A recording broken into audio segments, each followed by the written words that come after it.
Hey guys, welcome back. Tonight, we're slipping quietly into the strangest corners of human history. The forgotten laws, unexplained mysteries, vanished civilizations, and prehistoric gaps so vast they feel like missing pages torn from the story of our species. From medieval courts that put animals on trial, to kingdoms erased on purpose, to supervolcanoes that nearly ended humanity, all the way back to ancient footsteps older than anything we once believed. Tonight's journey unravels the mysteries that shaped us without leaving answers behind. So before you get comfortable, take a gentle moment to like this video and subscribe, but only if these deep sleep history stories help you find peace, sleep better, or simply reflect on our shared journey through time. Now, close your eyes, let the world soften around you, and allow the night to open like an old book, one forgotten chapter at a time. Tonight, as the world outside softens into darkness, we begin in a quiet corner of history, a place where laws did not come from reason, but from panic, superstition, and the strange instinct humans have to capture chaos with ink. When something unbelievable happened, once, only once, someone, somewhere whispered, "We should make a rule." And suddenly, an entire civilization followed it.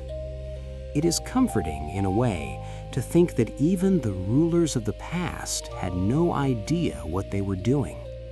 They were improvising, just like all of us, trying to keep order in a world that rarely made sense. And nothing shows this better than the first story of Chapter 1, The Trial of a Pig. In 1386, long before the idea of justice became a polished marble concept, a small French village gathered in silence as a pig was led into court.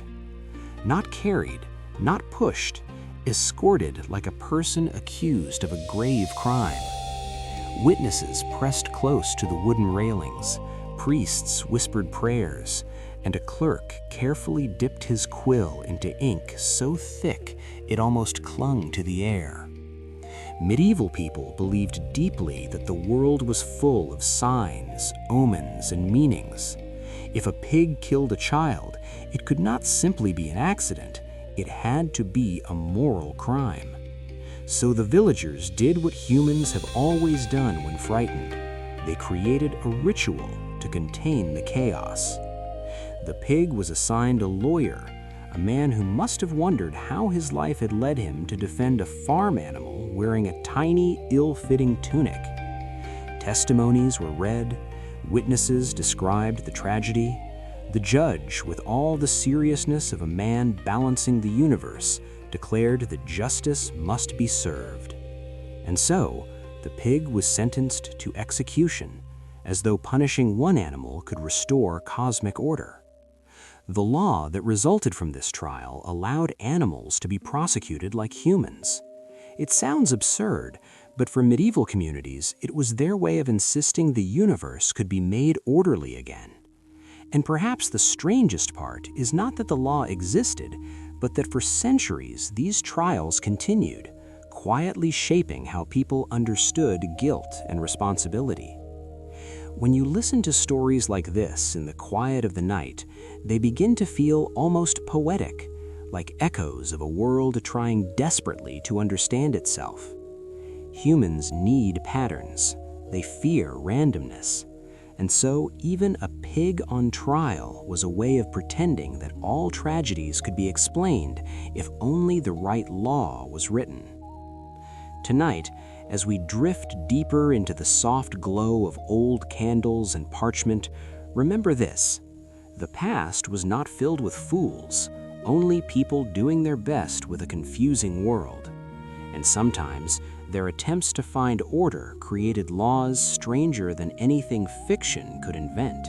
As the night deepens and the world settles into its quiet rhythm, we move from the medieval courtroom into a different kind of absurdity, one crafted not by superstition, but by bureaucracy so tangled that even death became an inconvenience. Our next story drifts across centuries to the halls of the British Parliament, where a peculiar law took shape, a law that seems almost like the punchline of a tired joke. It is illegal to die within the walls of Parliament. The reason is not grand nor philosophical. It is wonderfully ridiculous. The Parliament building, for centuries, was considered a royal palace, and under the old rules, anyone who died on royal grounds was automatically entitled to a full state funeral. Not just nobles, not just the wealthy, anyone, even a stranger with no ties to the crown. For government officials already juggling political crises, wars, rebellions, taxes, and the never-ending disputes of a restless empire, the last thing they wanted was for someone to collapse unexpectedly and force an elaborate, expensive funeral procession funded by the state. So, in a twist that only history could produce, the solution was simple: forbid death. That, of course, didn't stop people from dying. Life doesn't listen to lawmakers. But the guards, poor souls doing their best, were explicitly instructed that if anyone seemed close to their final breath, they were to be removed from the building immediately. Gently, respectfully, but quickly. There are stories, soft, half-remembered, of guards carrying fainting men toward the door, praying they would hold on for just a few more seconds, not out of cruelty, but out of fear of the paperwork, the ritual, the pomp that would follow a death inside those sacred walls.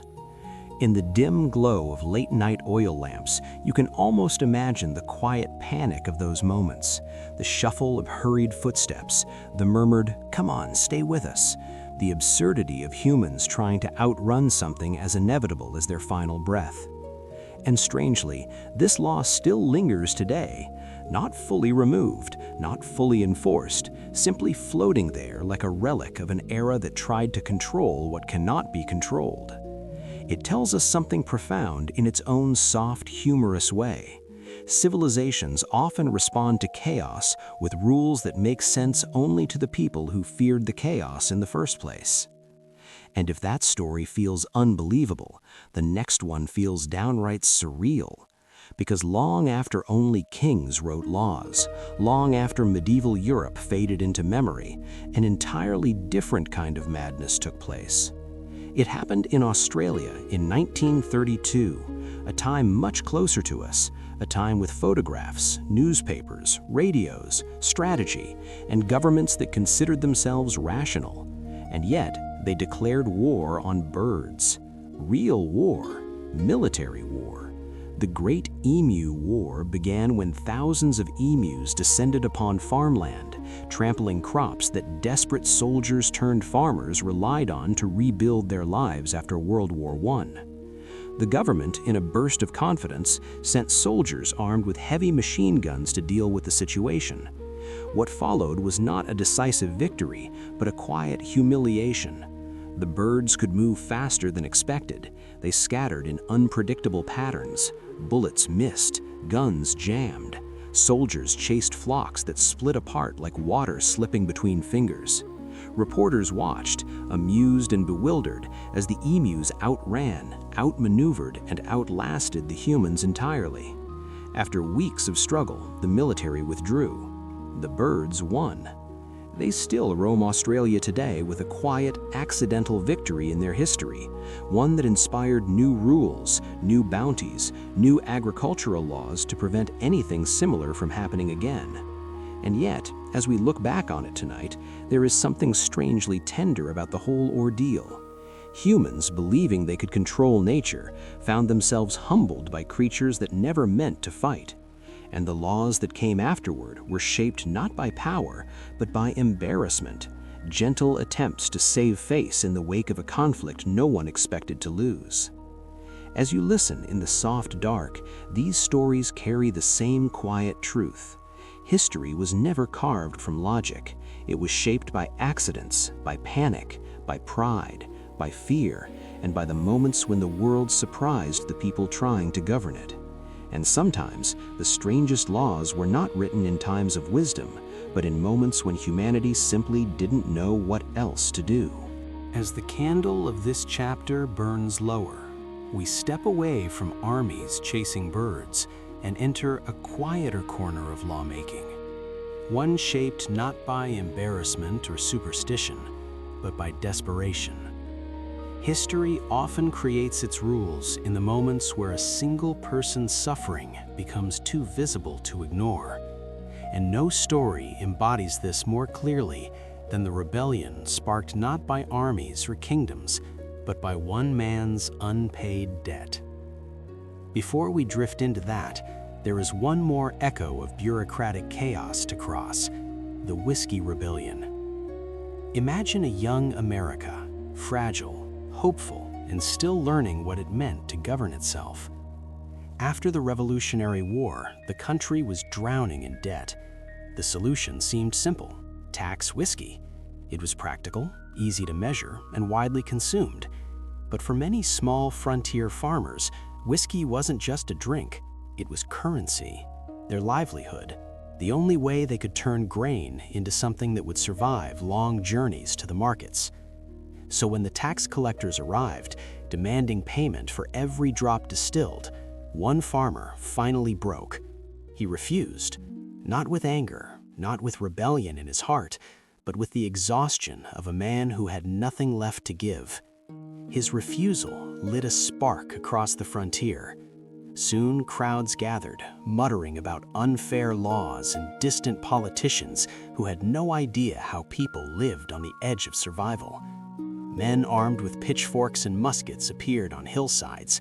The government panicked, fearing another revolution. They sent a federal army, the first deployment of its kind, because one man's quiet refusal had grown into a storm.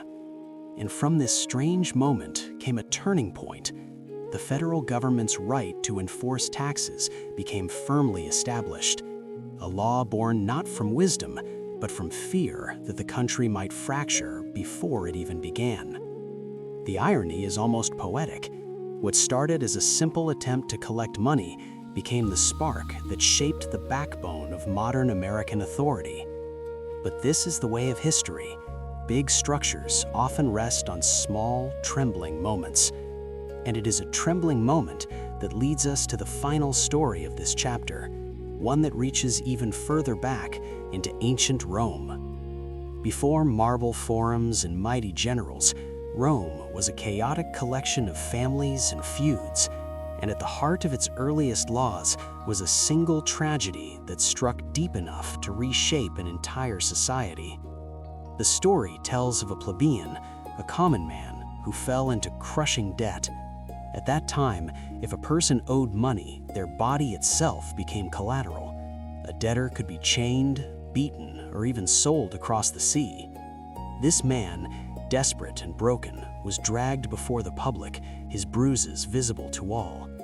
His suffering was the kind that forces a crowd to fall silent, the kind that makes people realize that any one of them could be next.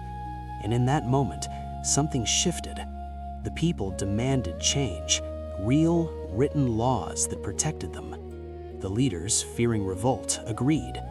They carved the 12 tables, the first written Roman laws, the foundation of Western legal tradition.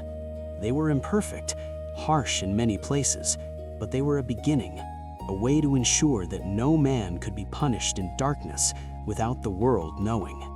And so, a civilization that would one day influence continents was shaped not by glory, but by one man's pain.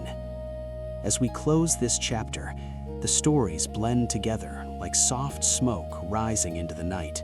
A pig that stood trial, a building where death was forbidden, birds that humbled an army, a tax that forced a nation to define its power, and a man whose suffering reshaped Rome. All different, and yet all the same. Each law was born from a moment of chaos, a single spark that forced people to write rules they never imagined needing. And now, as your breath slows and the night settles deeper around you, we turn gently toward the next chapter, For while some civilizations left behind laws carved in stone, others left behind only mysteries, questions without answers, stories without endings, echoes that still linger in the dark. Tonight, we drift into a different kind of mystery, one that has nothing to do with laws, kings, or courtroom absurdities. Instead, we move into the quietest corners of human history, the places where entire civilizations vanished without leaving so much as a whisper. Imagine waking up tomorrow and finding your city empty. No footsteps, no voices, no signs of panic, just stillness, like the world paused and forgot to resume. As strange as that sounds, it happened more than once, and every time the silence left behind was so complete that even thousands of years later, we still don't know where everyone went. The first disappearance brings us into the warm dust of the Indus Valley, once home to one of the most sophisticated civilizations the ancient world had ever seen. These were people who built cities with straight streets long before Rome dreamed of marble. They designed houses with private baths, underground sewage systems, and public wells so perfectly engineered that some still function today. But then, around 1900 BCE, everything stopped. No evidence of war, no burnt walls, no bodies. Their cities were left intact, as though their inhabitants simply stood up from dinner tables one evening and walked away forever. Archaeologists found toys left behind in courtyards, pottery that had cooled but was never carried home. Bracelets dropped as if someone planned to return for them later, but no one did. A civilization of perhaps 5 million people dissolved into the wind. What remains now is not tragedy, but an eerie calm, like the quiet after a wave retreats.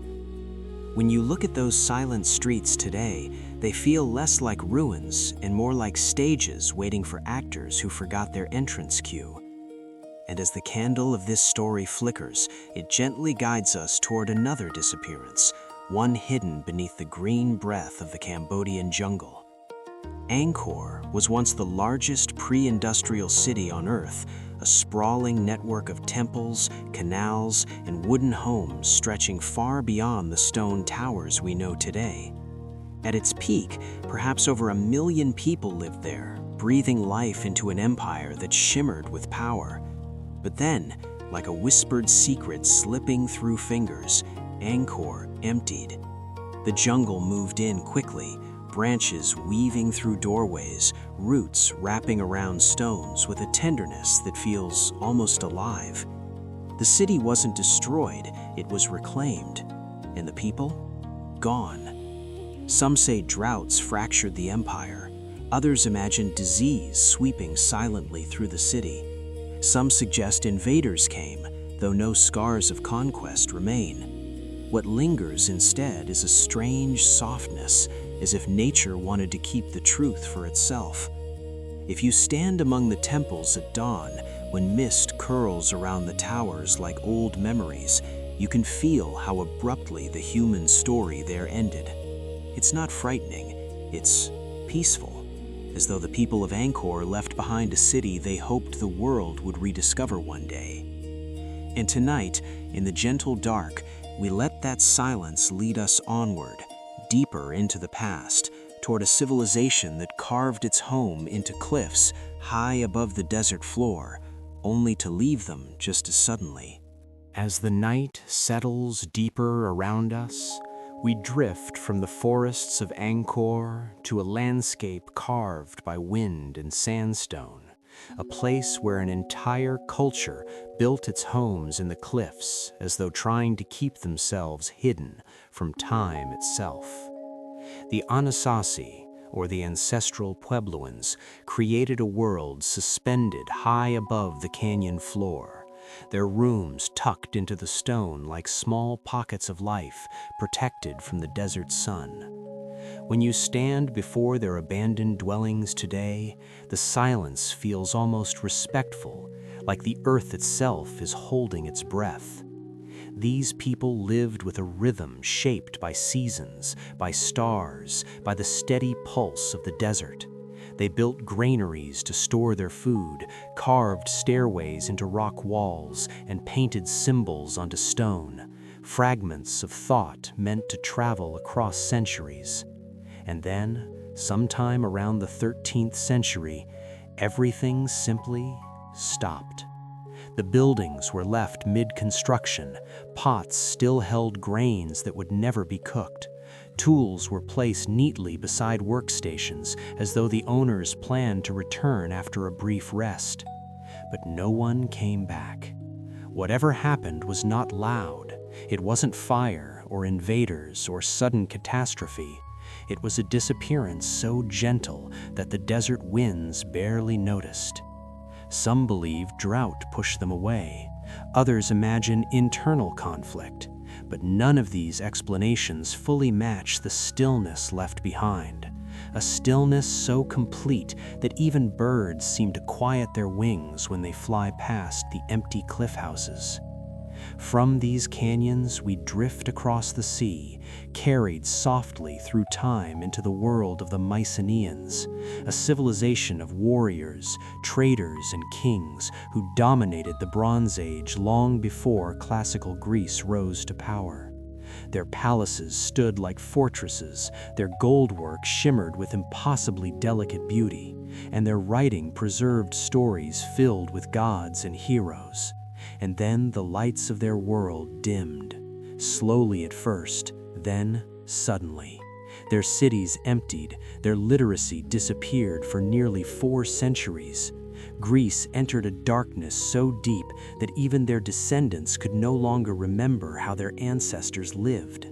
To lose a civilization is one thing, to lose memory of it is another. The Mycenaean collapse left a silence, not of abandonment, but of forgetting, a kind of historical nightfall. And just as dawn returns after every long night, a new world eventually grew from the ashes. But the question still hangs in the air, like mist that refuses to lift. What force erases a culture so completely that even its stories dissolve? That question guides us gently toward another forgotten metropolis, this one rising not from Europe or Asia, but from the heartland of ancient North America, Cahokia, a city larger than London in the year 1250 CE, filled with thousands of people who farmed, traded, played games, built massive earthen pyramids, and gathered for rituals whose meanings we still don't fully understand. And then, like so many before them, gone. The fields were abandoned, the plazas emptied, the fires went cold. No written records explain why.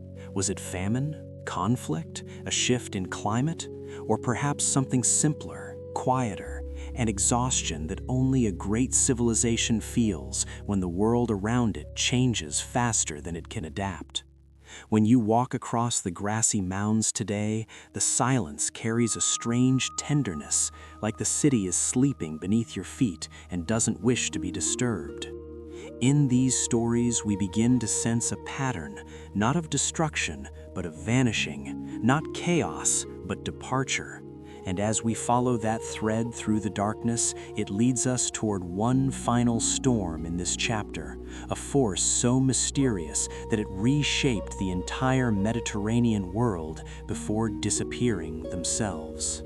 As we drift into the final stretch of this chapter, the pattern that has been quietly weaving itself through every story becomes clearer.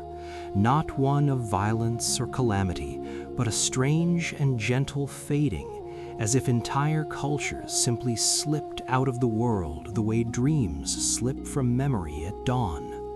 And now we arrive at the last and perhaps the most enigmatic of all disappearances, the Sea Peoples. Their name isn't truly a name at all, just a label historians use to describe the shadow they cast across the end of the Bronze Age.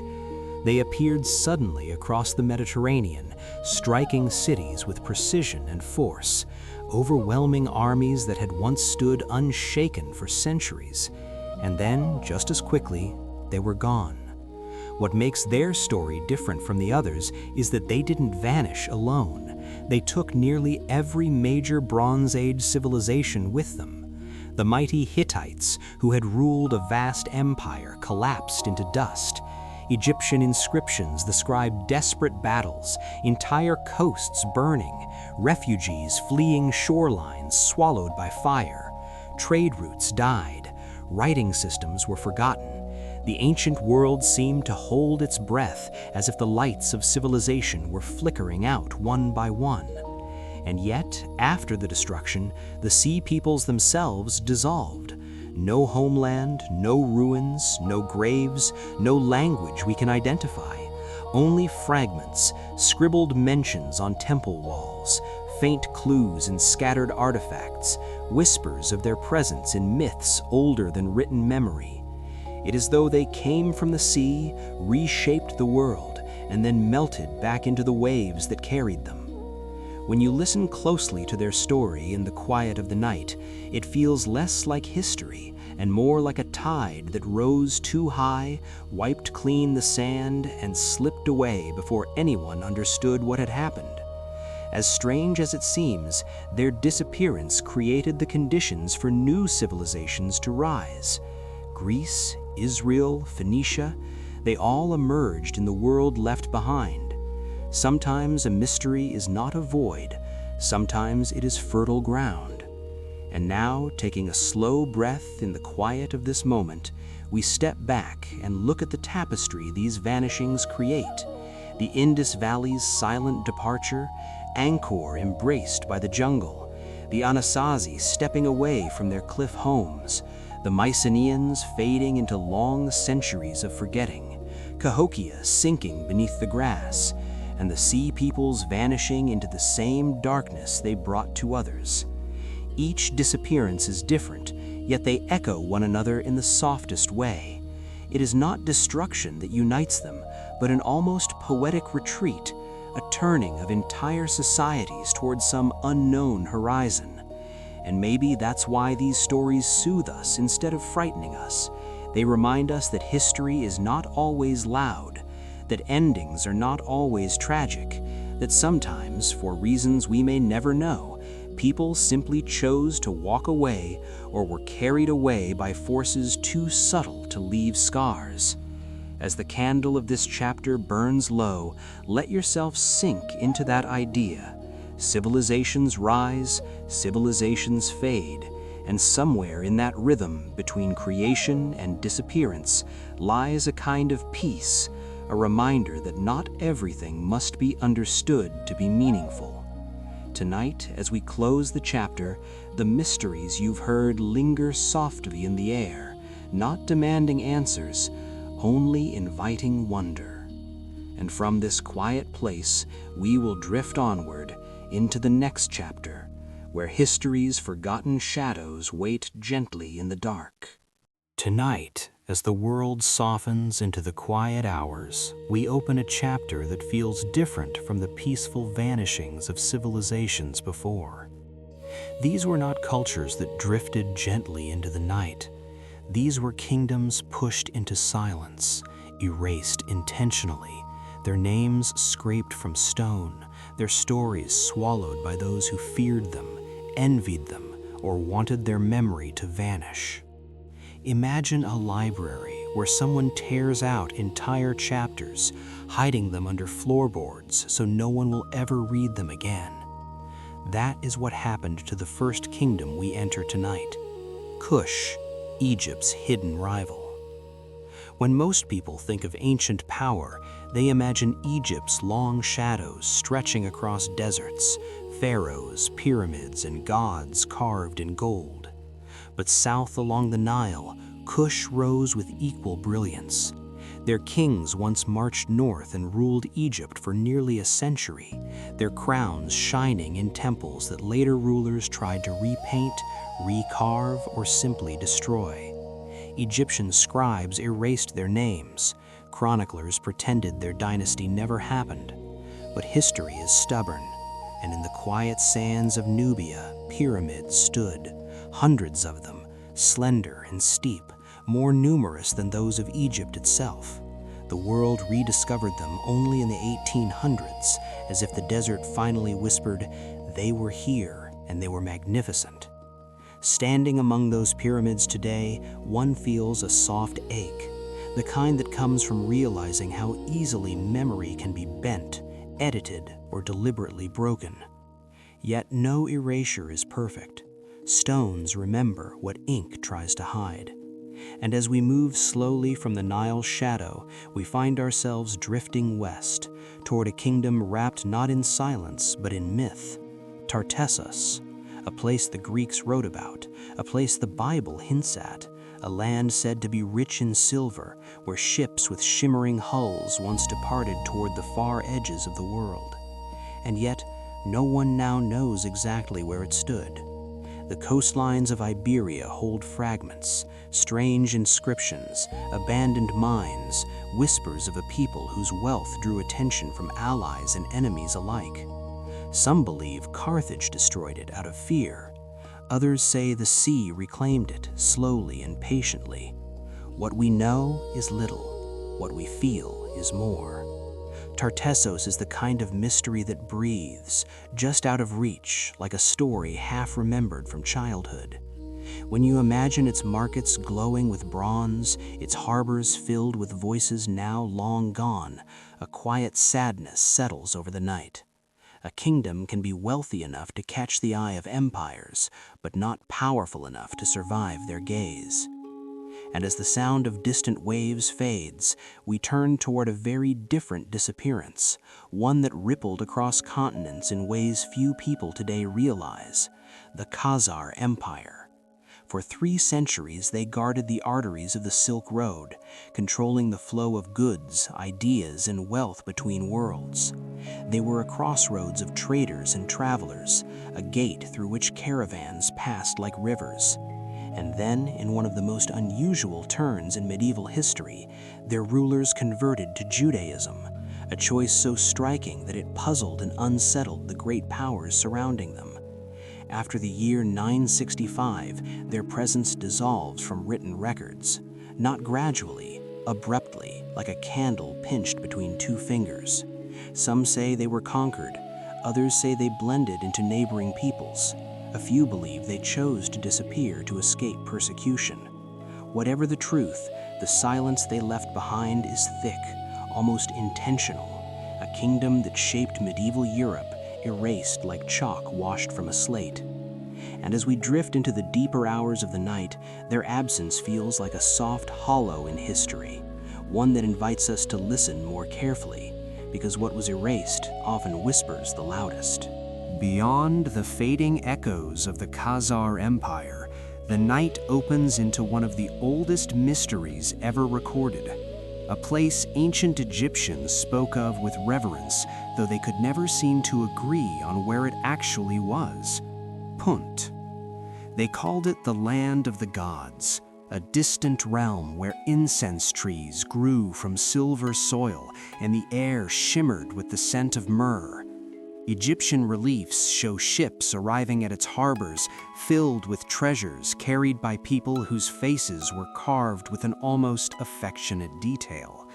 It was not the depiction of an enemy, but of a friend, an ally so valued that pharaohs sent expeditions across dangerous waters just to bring back the gifts of that land. Then, unexpectedly, Punt slipped from the map, not through war or fire, but through the quiet erosion of memory. Pharaohs died, dynasties fell, and the knowledge of Punt's location faded until only whispers remained. Some say it was in Somalia, where the winds still smell of frankincense. Others claim it lay in Yemen, or along the coasts of Eritrea, or perhaps somewhere farther than anyone imagined. The uncertainty gives it a dreamlike quality, the sense of a place too gentle, too distant to anchor itself firmly in history's harsh soil. When examining the carved reliefs of Puntian houses raised on stilts above calm waters, it is easy to imagine a kingdom that thrived by being just out of reach, a place that lived in partnership with nature instead of conquering it. Perhaps its disappearance was not a fall, but a soft exhale, one final breath before the tide of time carried it away.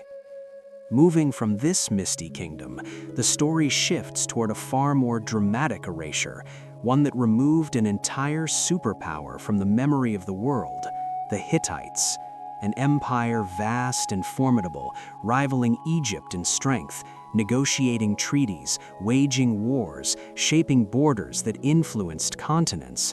Their kings wrote laws that still echo in the roots of modern legal codes.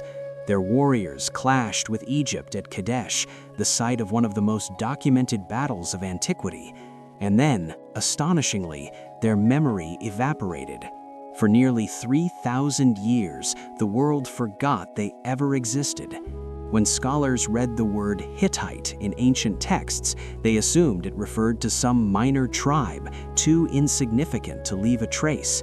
It wasn't until the early 1900s when archaeologists uncovered the ruins of Hattusa, massive gates, stone lions, cuneiform libraries, that the truth emerged. An entire empire had been hiding beneath the soil, watching silently as history assigned its triumphs to others. Standing in the shadow of those rediscovered walls, one feels the weight of how fragile memory can be, how even the greatest powers can be folded away like forgotten letters in a drawer. The story deepens once more as the journey drifts east toward the Korean peninsula, where the Silla kingdom left behind treasures as delicate as morning light. Among them are crowns of gold so intricate and luminous that they look almost impossible for their time, branch-like forms rising toward the sky, tiny discs shimmering like droplets of sunlight. What makes them even more captivating is the mystery surrounding their purpose. Many crowns were never worn. They were buried intentionally, tucked into tombs as though meant to signal something sacred, something only the dead were meant to understand. Scholars debate whether they belonged to kings, queens, shamans, or figures who walked somewhere in between. Yet staring at their impossible craftsmanship, one senses a kingdom with a spiritual depth rarely spoken of, a place where gold did not represent wealth, but connection to sky, to earth, to the unseen. These crowns shimmer like quiet messages from a world that refused to explain itself.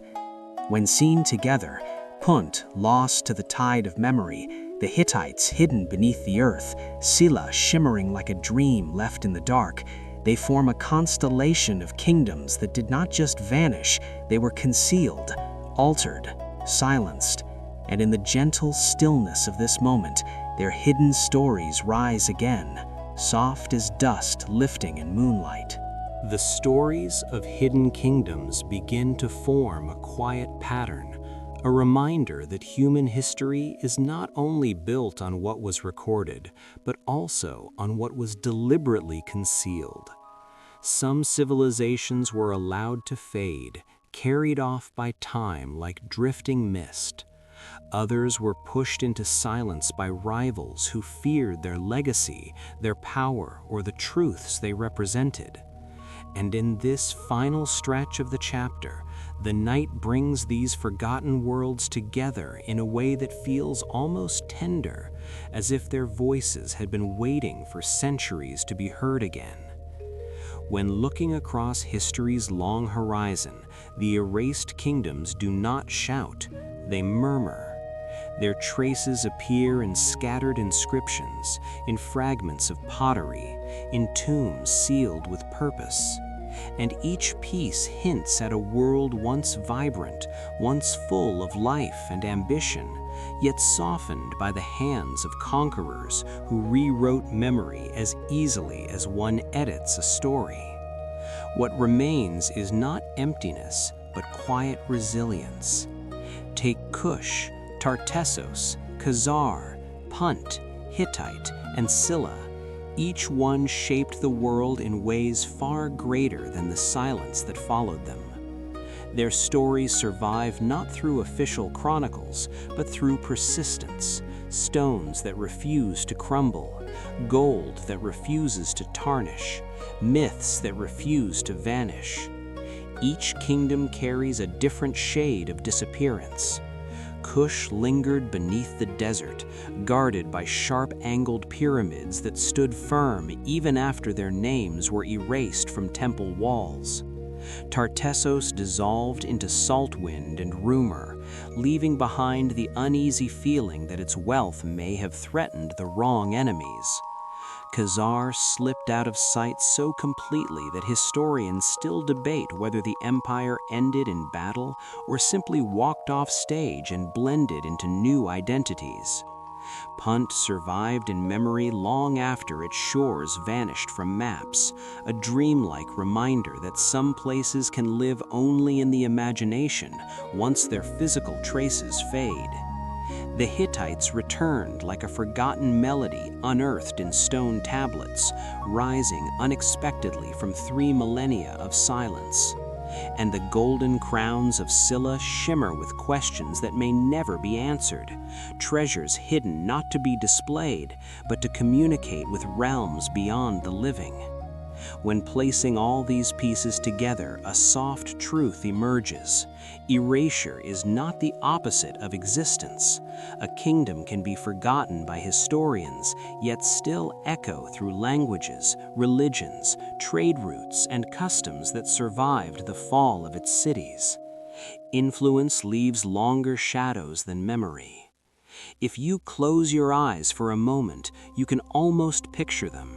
Merchants speaking Khazar dialects as they bargained on Silk Road caravans, priests burning incense from Punt during Egyptian sunrise rituals, scribes copying laws influenced by Hittite codes, goldsmiths across Asia borrowing ideas from Silla artisans, sailors still telling tales that may have originated in Tartessos ports. Forgotten kingdoms are never truly gone. They are the soft fingerprints beneath the layers of time. And this is the quiet beauty of their stories. They remind us that even when voices are silenced, the world continues to carry their echoes. The night holds them, the earth protects them, and history, patient and gentle, eventually reveals them once more. As the candle of this chapter flickers low, the erased kingdoms gather like constellations in the dark, faint yet enduring, each one a reminder that the past is wider, richer, and more mysterious than the surviving pages of any chronicle. Their silence invites reflection, not sorrow, a quiet invitation to remember that what is erased is not always lost, it is only waiting. And from this stillness we drift forward to the next chapter, where new shadows wait in the soft dark, ready to unfold their secrets to the night. Some chapters in history glow softly with clarity, dates neatly aligned, causes carefully documented, the past laid out like a map that guides us from one event to the next. But then, there are the moments that refuse to behave, moments that feel like loose threads in the fabric of time. You tug on them expecting answers, and instead, the mystery deepens. Tonight, we walk into those strange pockets of history, the ones that scholars still circle cautiously, whispering theories that crumble the moment they try to stand too firmly. These events happened. They left evidence behind, scars on the earth, ink on parchment, echoes in radio receivers. But the explanations remain scattered like dust motes drifting in candlelight. And the first whisper in this strange chapter begins in a place where almost no one was watching, the remote Siberian wilderness. In 1908, just after dawn, a pale blue fireball streaked across the sky above the Tunguska River. Seconds later, the world exploded. Not metaphorically, literally. The blast flattened more than 2,000 square kilometers of forest, throwing trees outward as though a giant hand had slapped the earth. 80 million trunks fell in perfect radial patterns, all pointing away from a single invisible center. Yet when scientists arrived years later, there was no crater, no fragment of meteorite, no clear evidence of what struck this lonely, frozen landscape. Theories emerged: an asteroid that exploded mid-air, a fragment of a comet, maybe something even stranger, but none fit perfectly. And so Tunguska lingers as a bruise on the face of history, visible, undeniable, and impossible to explain cleanly. The forest has grown back now, soft and quiet, but something in the air still carries a faint question, one that refuses to fade even after more than a century. If Tunguska feels like a wound carved into the world, the next mystery feels more like a fever that caught a city off guard. Strasbourg, 1518. A woman stepped into the street and began to dance. No music, no celebration, just movement. Compulsive, frantic, unstoppable. Within days, dozens joined her, then hundreds. Their feet bled, their bodies shook, but they could not stop. Some danced until their hearts gave out. Others collapsed in exhaustion only to rise again, moving as though pulled by invisible strings. Officials tried prayers, bans, medical treatments, even stages. None worked. And then, as inexplicably as it began, the dancing simply faded away. To this day, no one knows what ignited it. Was it ergot poisoning, a fungal toxin that sparks hallucinations? Was it mass hysteria triggered by famine and fear? Or was it something stranger, something entirely outside the patterns we expect human behavior to follow? History gives us clues, but none of them fit easily. The dancing plague remains suspended in a space between science and folklore, an unanswered question that feels almost dreamlike in its strangeness. And while the people of Strasbourg danced themselves into the footnotes of history, another mystery unfolded centuries later in the vast silence of outer space. August 15, 1977, a radio telescope in Ohio picked up a signal, not noise, not static, but something deliberate. A narrow band, 72-second burst from deep space, so precise and so unusual that an astronomer circled the printout and wrote one word beside it: "Wow." The signal was never heard again. No star, no planet, no distant object has repeated it. Scientists still study that brief whisper from the cosmos, turning it over like an ancient coin found in an empty desert. Was it a transmission? A coincidence? A hint of something watching? Or simply the universe clearing its throat? The night does not answer. It only holds the question gently, like a riddle wrapped in starlight. In these stories, an explosion without a crater, a city dancing without reason, a signal with no sender, the world feels just a little bigger than we expect, a little stranger, a little more alive.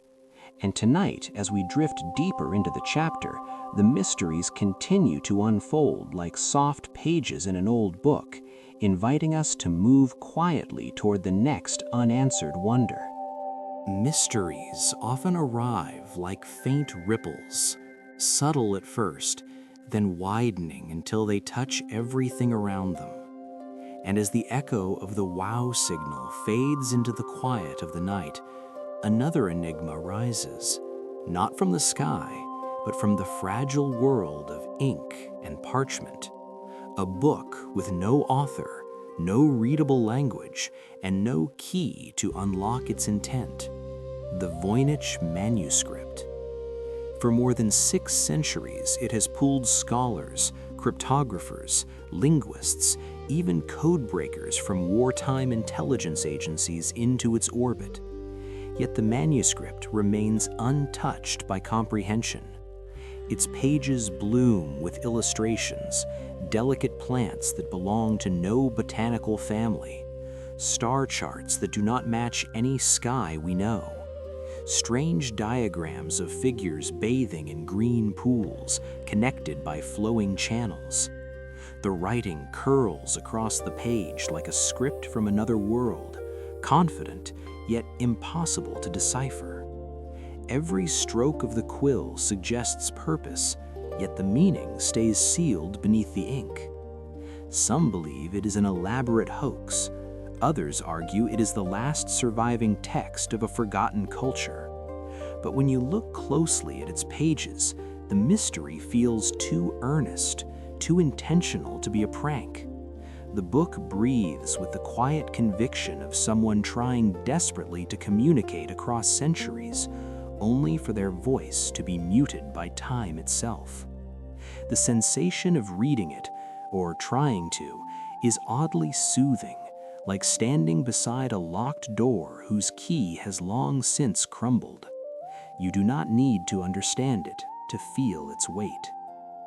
From this world of undeciphered ink, the journey moves toward another artifact, one made not of parchment, but of bronze gears frozen in salt water for over 2,000 years, the Antikythera mechanism. Found in the shattered remains of a shipwreck off the coast of Greece, it stunned historians with its impossible complexity. Dozens of interlocking gears, some no larger than a fingernail, fitted together with precision no one believed ancient hands capable of.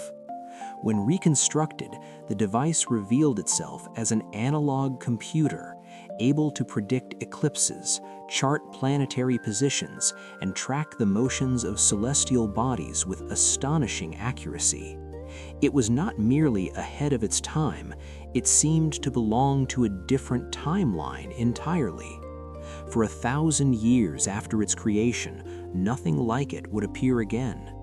How was knowledge so advanced, so precise, created in an era with tools far too simple to justify its existence? And perhaps more unsettling, how did that knowledge vanish? No surviving texts describe it. No other device like it has ever been found. It is as though one brilliant mind glimpsed the machinery of the heavens, built a device to match the sky, and then disappeared before they could teach anyone else how to follow.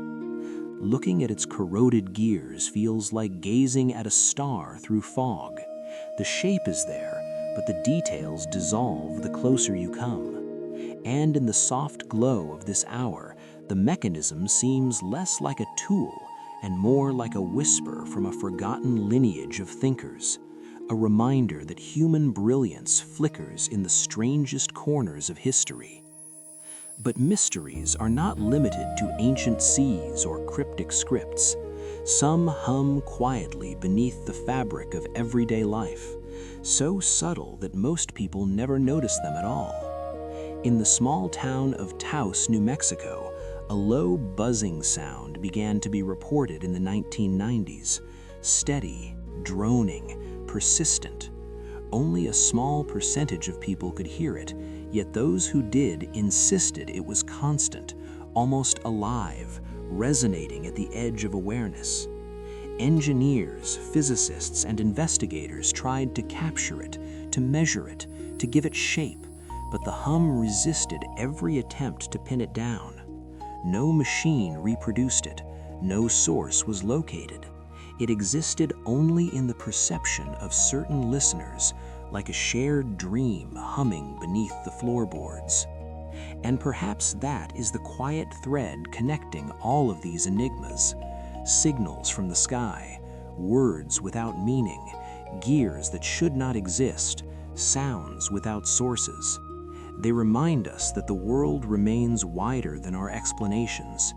They settle gently into the mind like small stones dropped in deep water, sending ripples long after the surface becomes still. Something almost comforting in the realization that not everything in the world can be pinned down, categorized, or wrapped neatly in explanation.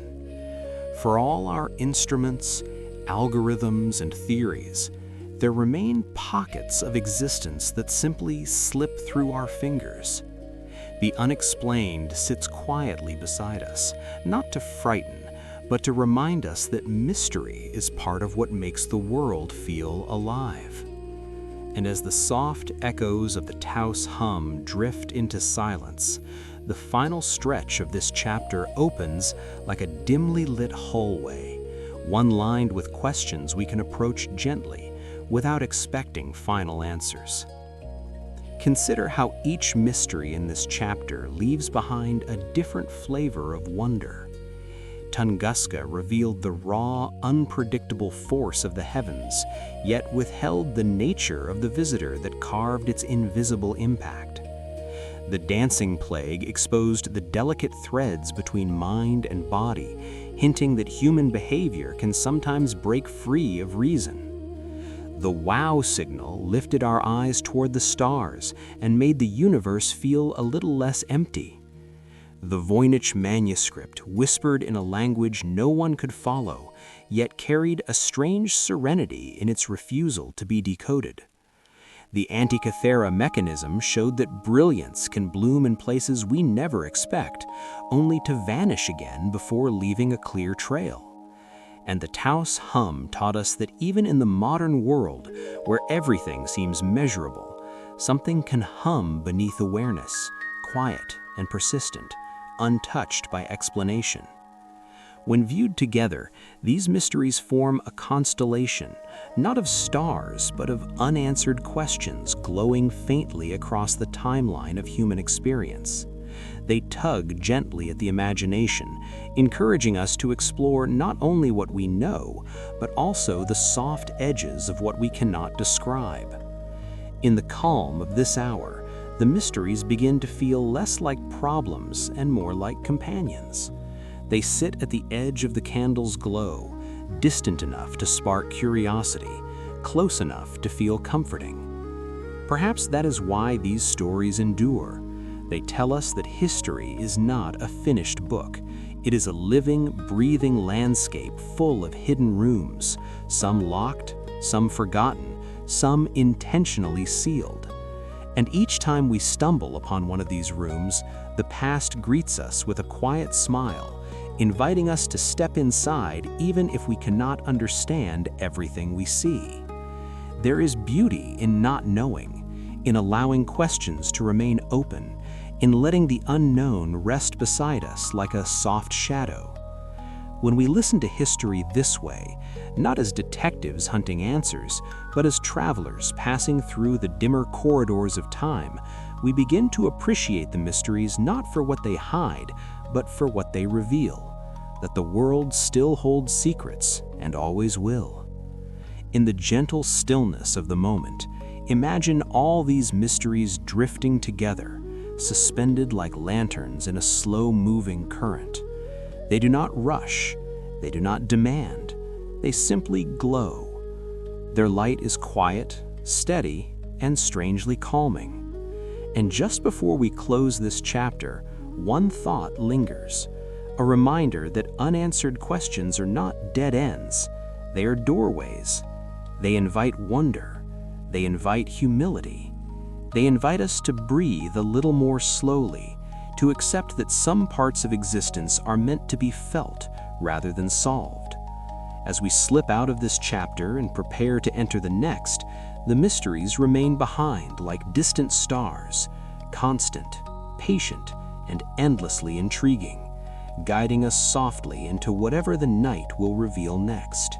So often, the Middle Ages appear in our imagination draped in banners, crowned with towers, softened by candlelight glowing behind castle windows.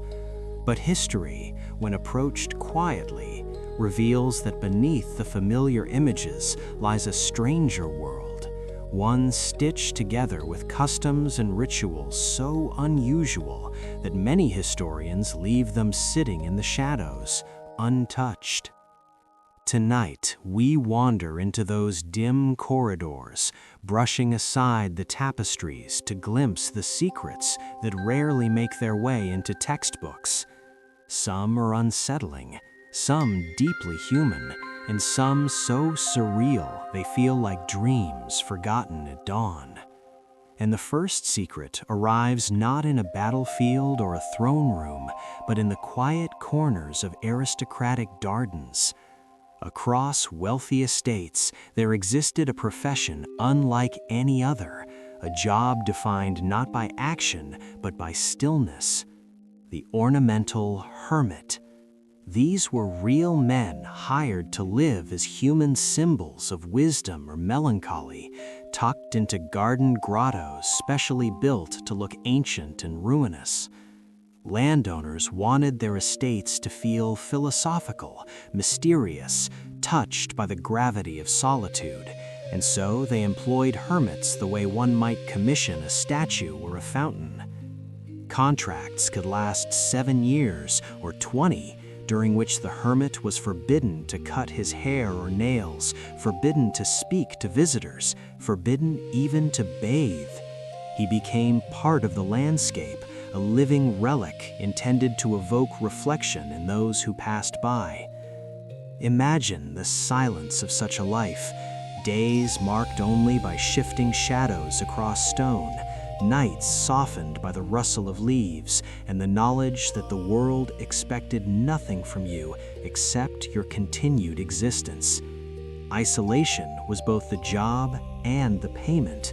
And although the hermits were compensated well, the role carried a wistful sadness, as if the world had confused a human being for an ornament and forgotten a difference. Yet even that strangely quiet profession feels tame beside the next secret, a moment in medieval history so improbable it reads like a dark folktale whispered in disbelief. The year was 897, in Rome stirred with tension.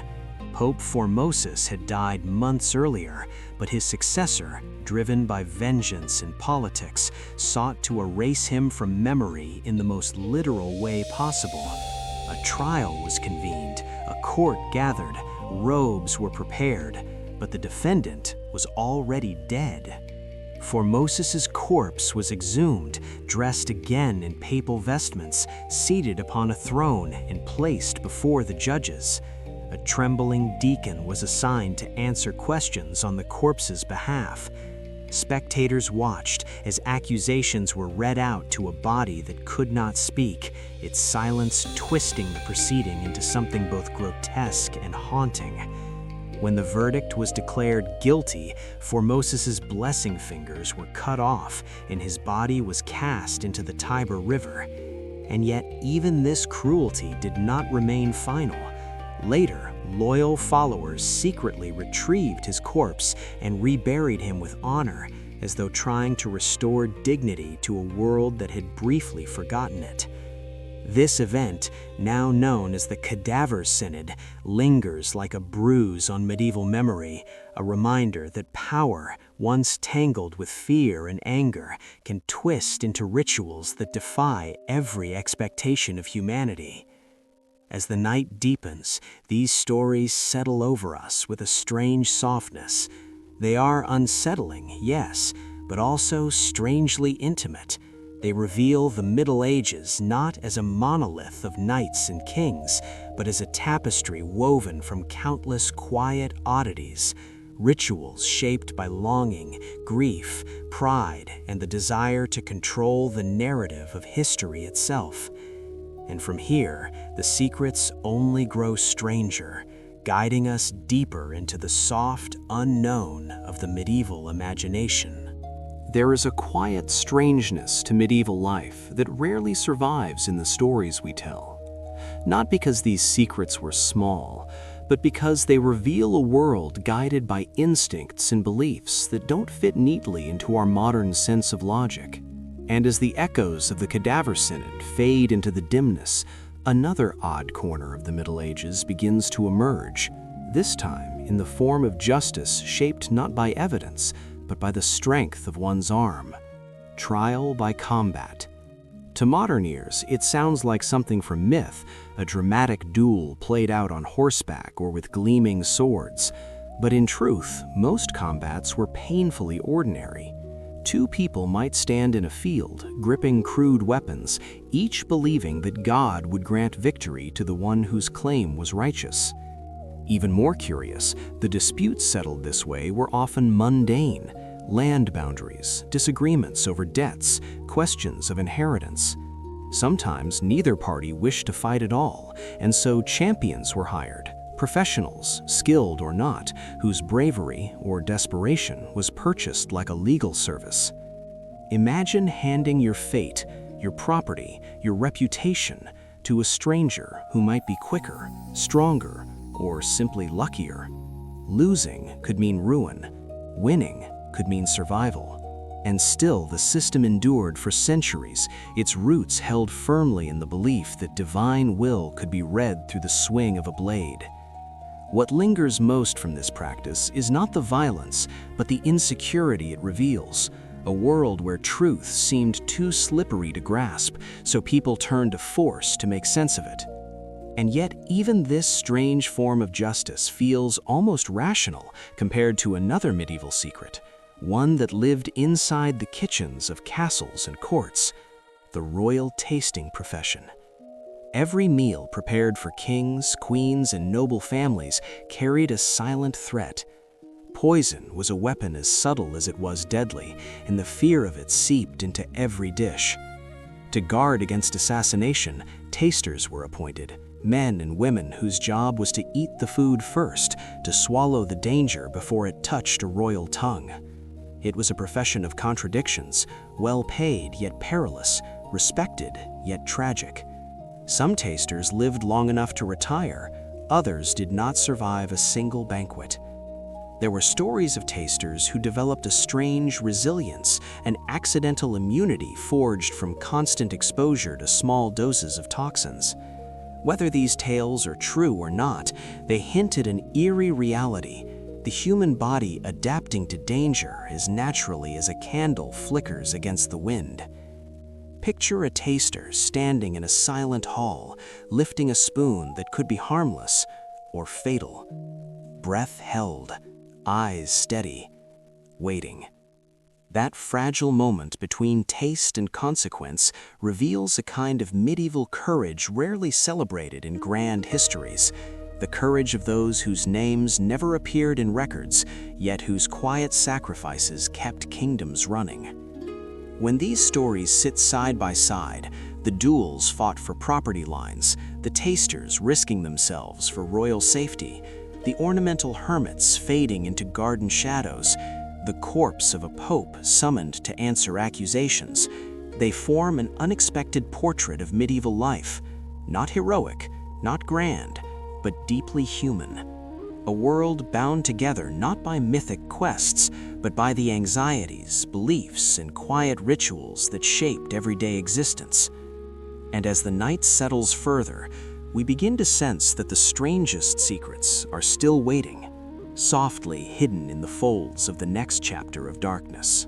In the quieter chambers of medieval history, the strangest secrets were not always the grand scandals or the political upheavals. They were the small, intimate practices that threaded themselves quietly into daily life. And among the most bewildering of them was something whispered only in monasteries, in small villages, and in the dimly lit corners of Europe's oldest stone halls: the practice of sin-eating. It sounds almost mythical, like something invented for a dark folktale told beside a winter fire. Yet it was real enough that entire communities depended on it. A sin-eater was a person called upon when someone died, especially someone poor or without family. A piece of bread would be placed on the chest of the deceased, believed to absorb the spiritual burdens they carried. And then the sin-eater, outsider, outcast, or wanderer, would eat the bread, taking the sins into themselves, allowing the dead to find peace. Imagine the eerie quiet of such a ritual: twilight settling over a cottage, the body laid out in a single room warmed by a fading fire, and a lone figure stepping forward to consume not just food, but fear, hope, guilt, and the desperate desire of a family to believe their loved one would be forgiven. Sin-eaters lived on the edge of society. People needed them, yet feared them. They were sometimes blamed for sickness, for misfortune, for storms that destroyed crops, because to many, someone who carried the sins of others became a walking vessel of darkness. And yet, for generations, these individuals performed their work quietly, allowing the grieving to sleep just a little easier. From there, the medieval world continues to unravel itself in ways both unsettling and strangely tender. In castle kitchens, tasters guarded kings. In gardens, ornamental hermits lived out decades in silence. In courts, corpses were summoned to answer accusations. And in fields, men settled disputes with crude weapons under the belief that justice could be read in a single strike.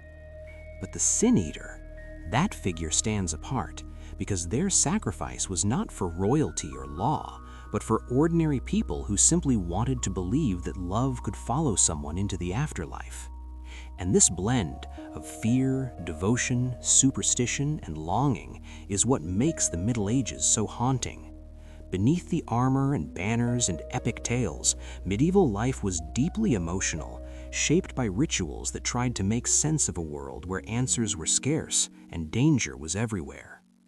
As the night deepens, imagine traveling through a small medieval village with the faint glow of lanterns flickering through cracks in wooden shutters, the smell of smoke drifting from chimneys, and the distant toll of a church bell calling souls to rest. Somewhere, a hermit sits alone in a garden grotto. Somewhere else, a taster lifts a small spoon and holds their breath. And somewhere, in the shadowed corner of a humble home, a sin eater finishes their silent meal and walks back into the darkness. These forgotten rituals form the quiet heartbeat of the Middle Ages, reminding us that history isn't just battles and crowns. It is made of people, trying in their own imperfect ways to protect each other, to understand the unknown, and to give meaning to moments when life felt fragile. And now, before we drift forward into the next chapter, let this final breath of medieval night settle around you, soft, calm, and full of the mysteries that once shaped the human soul. There is a strange kind of silence that surrounds prehistory, a silence so vast that it stretches across millennia, older than any kingdom, older than any myth, older even than the first spark of written memory. And tonight, as the world outside your window softens into quiet, we walk together into that silence to explore the missing chapters of our own story. It begins with a question so simple, yet so unsettling, that even the brightest scholars still whisper around it. If modern humans existed 300,000 years ago, with brains just like ours, with hands steady enough to carve tools and minds capable of imagining firelight, then why did true innovation only appear 50,000 years ago? What were we doing during those lost 250,000 years, drifting through time with the same intelligence, but without the explosion of creativity that later shaped our world? Imagine small bands of early humans moving across ancient landscapes, coastlines untouched by cities, plains where wind carried the scent of rain, forests unchanged for ages. Their days were filled not with building monuments or painting caves, but with simply surviving, listening to the rhythm of nature, understanding it, blending with it. Some theories say language was the key, that before words found their shape, our minds lived in a quieter realm, unable to share complex thoughts. Others say the world was so abundant that innovation wasn't necessary. And perhaps the most haunting thought of all is that humanity lived for hundreds of thousands of years without hurry, without ambition, without the noise of civilization. A world where time moved slowly enough that change was not a requirement, only existence. But that quiet was shattered roughly 74,000 years ago. The Towa supervolcano erupted with a force so immense that the sky darkened for years. Ash circled the globe like a long winter shawl, and humanity, already fragile, was pushed to the very edge of disappearance. Some estimates say only a few thousand humans remained, scattered in pockets of warmth and luck. Picture that. the entire human species reduced to a number smaller than a modern village. 1,000-year winter followed, reshaping climates, destroying ecosystems, forcing our ancestors to cling to survival with a desperation older than memory itself. And yet, we survived. Somehow, through cold and hunger and fear, we continued. The human story could have ended there, quietly erased beneath a blanket of ash, but instead, something else happened, something subtle yet profound. Some scientists believe that surviving such devastation changed us, that when the world became harsh, our minds adapted, innovation sharpened, creativity became necessary. That catastrophe, terrible as it was, may have ignited the spark that eventually led to art, culture, tools, and the long arc of civilization. It is strange to think that one of the greatest threats our species ever faced may also have awakened the very abilities that define us.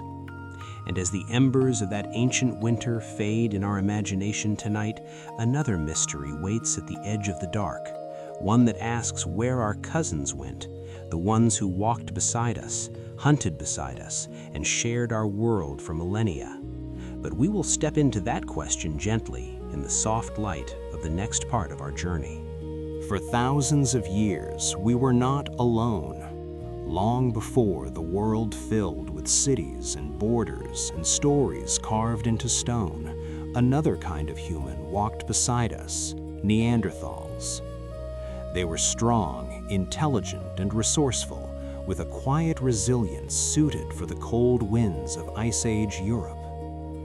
For more than 5,000 years, our ancestors lived alongside them, sharing landscapes, hunting grounds, and even, at times, families. Their children live within us still. Traces of Neanderthal DNA inhabit millions of people today. Subtle reminders of a time when humanity was not a single thread, but a woven tapestry of different species moving through the same dark forests. And then, about 40,000 years ago, they were gone. Not through war, not through genocide, not through mass graves or the clash of armies. Only a gradual silence, as if a candle quietly burned out in the corner of a vast, ancient room. Some suggest climate change pushed them beyond survival. Others argue diseases carried by early Homo sapiens weakened their population. There are theories of competition, of dwindling resources, of small tribes unable to adapt to rapid environmental shifts. But the truth remains lost. Their disappearance is one of prehistory's most intimate mysteries, partly because it is also a disappearance within ourselves. We remember them only through fragments, tools shaped by their hands, pigments used in rituals, a child's skeleton found with flowers placed gently beside it, acts that remind us they were not so different from us. And their vanishing raises a quiet question. If another human species could fade so easily, what does that say about the fragility of our own story? As that thought settles softly into the background, the earth itself seems to shift beneath our feet, guiding us toward the next missing chapter, one written not by humans, but by climate. Around 8,200 years ago, the world suddenly cooled. Oceans heaved, rivers altered course, rainfall patterns collapsed, and temperatures dropped sharply across continents. The cause may have been the catastrophic draining of a massive glacial lake in North America, an event so powerful it disrupted global weather for centuries. Cultures that once thrived along fertile valleys vanished from the archaeological record. Agriculture faltered. Migrations scattered families across unfamiliar lands. Imagine waking up one morning to find the seasons changed, the air sharper, the harvest failing, and the stories of your ancestors no longer matching the world in front of you. Yet this event, monumental as it was, rarely appears in our history books. It is as though an entire chapter was quietly tucked under the rug, even though it reshaped the trajectory of early human settlements and forced communities to adapt in ways we still do not fully grasp. But even that upheaval pales beside the next great silence, one that unfolded roughly 1,200 years before the Common Era, when nearly every major Bronze Age civilization collapsed within a single century. The Mycenaeans, the Hittites, the Canaanites, the great cities of the Levant, the mighty palaces of Greece, all fell. Writing systems disappeared, trade routes broke apart, and the world slipped into a cultural darkness lasting 400 years. For centuries, archaeologists believed invading armies caused the collapse. Later theories suggested drought, famine, disease, or internal rebellion. But the truth is still obscured by time, a mosaic missing its center. Those 4 centuries left almost no written records, only pottery shards, abandoned cities, and the faint echo of myths that survived through oral tradition. And in that silence, we see a reminder that history moves like the tide. It rises, it recedes, and sometimes it leaves gaps so wide that the human mind can only fill them with guesses and quiet wonder. In the last stretch of our journey tonight, one final mystery awaits, one buried deep beneath the soils of the Americas, challenging everything we believed about the first footsteps on a new world. Long before maps were drawn, before borders carved the world into names and nations, humans set foot on the vast landscapes of the Americas. But the story we once believed, that the Clovis people were the first to arrive around 13,000 years ago, has slowly unraveled under the weight of new discoveries.